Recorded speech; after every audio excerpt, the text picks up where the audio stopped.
In this video, we will explore the top 25 interview questions commonly asked to mental health practitioners. Understanding these questions can help candidates prepare effectively for their interviews in this vital field. We will also provide insightful answers to each question. This guidance aims to enhance your confidence and improve your chances of success in securing a position as a mental health professional. 1. What is your understanding of the CAC, Child Advocacy Center, model and the services provided at our center? The CAC model focuses on a multidisciplinary approach to support children who have experienced abuse. It provides a safe and child-friendly environment where children can receive comprehensive services, including forensic interviews, medical examinations, and mental health support. The center collaborates with law enforcement, child protective services, and mental health professionals to ensure a coordinated response. Services aim to reduce trauma for the child while effectively investigating and prosecuting cases of abuse, promoting healing, and providing ongoing support to families. 2. Describe your experience conducting psychosocial and trauma-specific assessments. What assessment tools have you used? My experience in conducting psychosocial and trauma-specific assessments includes utilizing standardized tools such as the Child Behavior Checklist, CBCL, Trauma Symptom Checklist for Children, TSCC, and the Beck Depression Inventory, BDI. I typically start with a comprehensive interview, gathering information from various sources, including parents and teachers. This holistic approach helps in understanding the child's behavior and emotional state. I prioritize creating a safe environment during assessments, allowing clients to express themselves freely, which enhances the accuracy of the results. 3. How do you develop individualized treatment plans? What elements do you consider most important to include? When developing individualized treatment plans, I prioritize understanding the unique needs and circumstances of each client. Key elements include a thorough assessment of the client's strengths, challenges, and goals. I also take into account their support systems, cultural background, and any previous therapeutic experiences. Collaboration with the client is essential, ensuring they have a voice in their treatment. Regular monitoring and adjustments to the plan are crucial based on progress and feedback, allowing for flexibility and responsiveness to changing needs. This approach fosters a sense of ownership and empowerment in the therapeutic process. 4. Can you discuss your approach to providing crisis intervention services? Crisis intervention involves assessing the immediate needs of individuals in distress and providing support to stabilize their situation. My approach starts with establishing rapport and ensuring safety, followed by active listening to understand their feelings and concerns. I employ de-escalation techniques, validate their emotions, and explore coping strategies. Collaborating with other professionals is crucial for comprehensive care. I also assess the need for additional resources, such as referrals to ongoing therapy or support groups, ensuring clients have a clear path forward after the crisis is managed. 5. What evidence-based therapeutic modalities do you have experience with, such as TFCBT, trauma-focused cognitive behavioral therapy?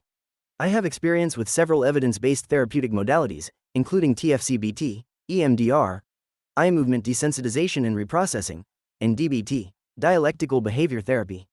TFCBT is particularly effective for children and adolescents who have experienced trauma, as it combines cognitive behavioral techniques with trauma-sensitive interventions. I have implemented these modalities in various settings, tailoring each approach to meet the unique needs of my clients. My focus is always on creating a safe environment where clients can process their experiences and develop coping strategies. 6. How do you measure treatment progress and reassess treatment plans over time? Measuring treatment progress involves regular assessment of client goals and symptoms using standardized tools and subjective feedback. I incorporate tools like the Beck Depression Inventory or the Child Behavior Checklist to track changes. Regular check-ins allow for adjustments in treatment plans based on clients' evolving needs. I also encourage open dialogue with clients about their perceptions of progress. This iterative process ensures that therapy remains relevant and effective, facilitating better outcomes as clients navigate their healing journeys. 7. What is your general theoretical approach to counseling? My general theoretical approach to counseling integrates elements of cognitive behavioral therapy, CBT, and person-centered therapy. I believe in creating a safe and supportive environment where clients can explore their thoughts, feelings, and behaviors.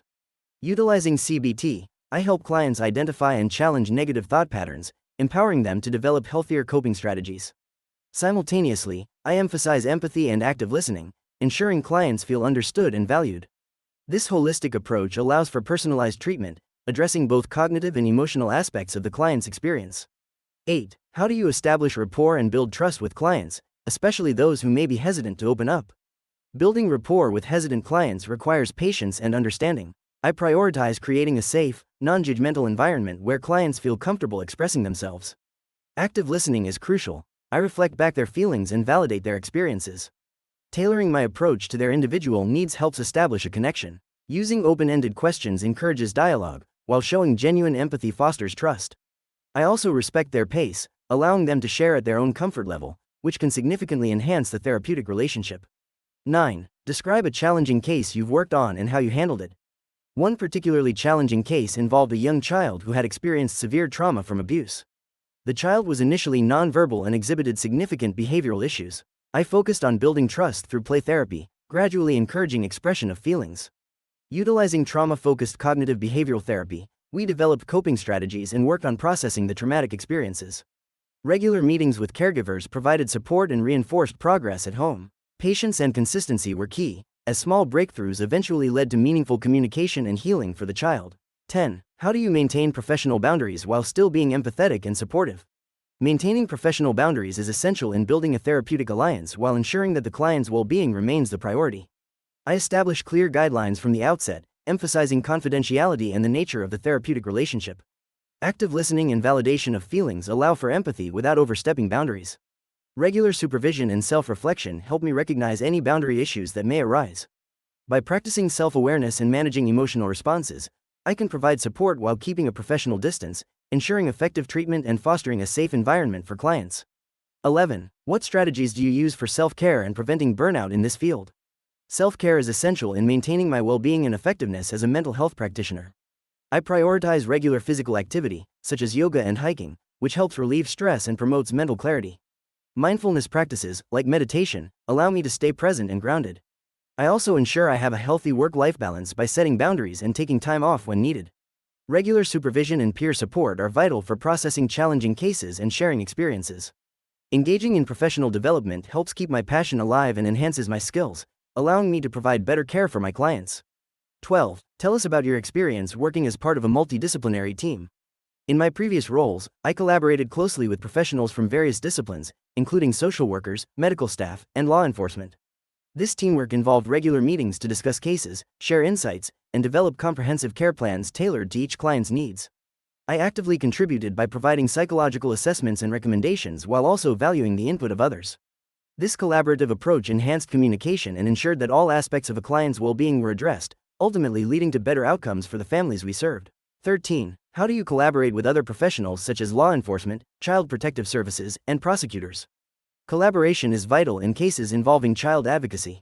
I prioritize clear and open communication, establishing a cooperative relationship with law enforcement, child protective services, and prosecutors.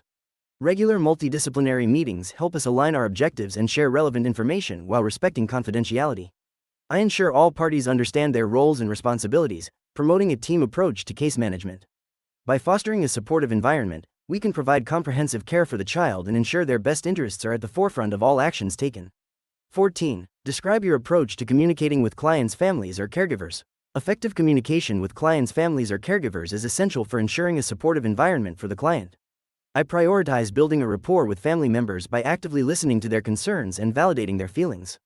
I strive to provide clear, jargon-free information about treatment processes and progress while respecting the client's confidentiality. Involving families in treatment planning can enhance the support system for the client. Additionally, I schedule regular check-ins and encourage open dialogue to address any questions or uncertainties, fostering a collaborative relationship that benefits the client's healing journey. 15. How do you handle conflicts or disagreements with colleagues or other professionals? In handling conflicts or disagreements with colleagues or other professionals, I prioritize open communication and active listening. I strive to understand the perspectives of others involved and seek common ground. If a conflict arises, I prefer to address it promptly and respectfully, often initiating a private conversation to discuss the issue. Collaboration is key. I focus on finding solutions that benefit both the team and our clients. If necessary, I involve a supervisor or mediator to help facilitate the discussion and ensure a constructive outcome. Maintaining professionalism throughout the process is essential. 16. What is your experience working with children and adults impacted by abuse and trauma? I have extensive experience working with both children and adults who have been impacted by abuse and trauma. In my previous roles, I have provided therapy and support to clients dealing with various forms of trauma, including physical, emotional, and sexual abuse. My approach involves creating a safe and nurturing environment where clients feel comfortable expressing their feelings. I utilize trauma-informed care principles and evidence-based therapies tailored to each individual's needs. Through active listening and empathy, I help clients process their experiences and work toward healing and resilience. 17. How do you adapt your therapeutic approach for different age groups or developmental stages? Adapting my therapeutic approach involves considering the cognitive, emotional, and social development of each age group. For younger children, I utilize play therapy techniques, incorporating toys and games to facilitate expression and engagement. For adolescents, I emphasize building rapport through open dialogue, allowing them to express their thoughts and feelings while promoting autonomy. With adults, I focus on cognitive behavioral strategies that address their specific challenges. Assessing developmental stages helps tailor interventions, ensuring clients receive age-appropriate support that resonates with their unique experiences. 18. What is your knowledge of community resources and programs for mental health support? Community resources for mental health support include local mental health clinics, crisis hotlines, and support groups. Organizations like NAMI, National Alliance on Mental Illness, offer educational programs and advocacy. Many communities have partnerships with schools to provide counseling services. Faith-based organizations often provide emotional support and counseling. Additionally, there are various online platforms offering telehealth services and mental health apps that connect individuals with professionals. Staying connected with these resources is vital for providing clients with comprehensive support. 19. How do you stay current with new research and developments in the mental health field? Staying current in the mental health field involves a multifaceted approach. I regularly read peer-reviewed journals, attend professional conferences, and participate in webinars focused on emerging research and best practices. Engaging in professional organizations allows me access to resources and networking opportunities. I also collaborate with colleagues to share insights and discuss new findings. Utilizing online platforms and subscriptions to relevant newsletters helps me stay informed about the latest developments and treatment modalities that can enhance my practice. 20. How do you ensure client confidentiality while also meeting mandatory reporting requirements? Ensuring client confidentiality while fulfilling mandatory reporting obligations requires a careful balance.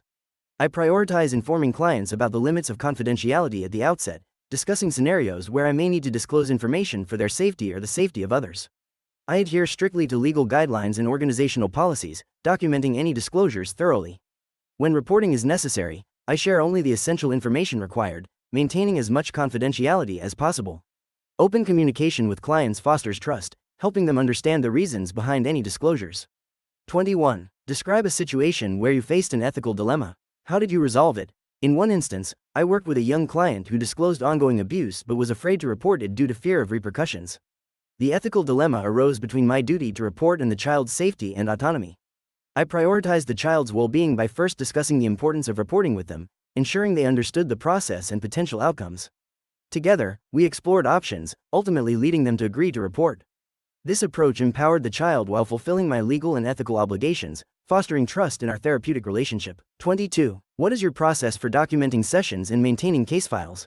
Maintaining clear and accurate documentation is crucial for effective client care. I begin by recording pertinent details immediately after each session, including client progress, interventions used, and any changes in behavior or mood. I ensure that my notes are objective and focus on observable facts rather than personal opinions. I also adhere to confidentiality guidelines while documenting, safeguarding sensitive information. Regularly reviewing and updating case files is essential to track progress and inform treatment plans. This systematic approach supports continuity of care and facilitates collaboration with other professionals when necessary. 23. How do you approach working with clients from diverse cultural backgrounds? Working with clients from diverse cultural backgrounds requires a deep understanding of their unique experiences and values. I prioritize cultural humility, actively listening to clients' perspectives and recognizing the impact of culture on mental health. I adapt my therapeutic techniques to align with clients' cultural beliefs and practices, ensuring that interventions are relevant and respectful.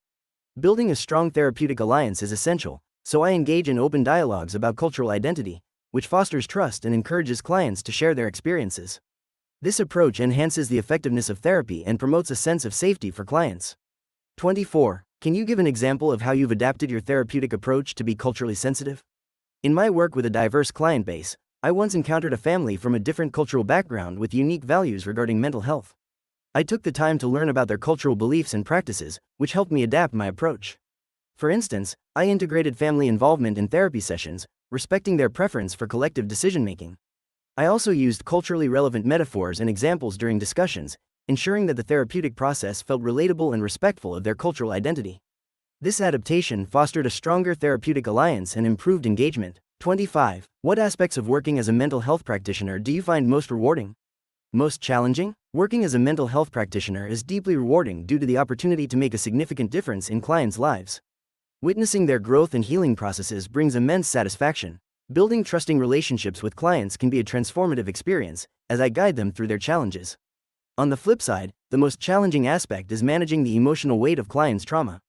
It requires resilience and continuous self-care to avoid burnout while remaining effective in providing support.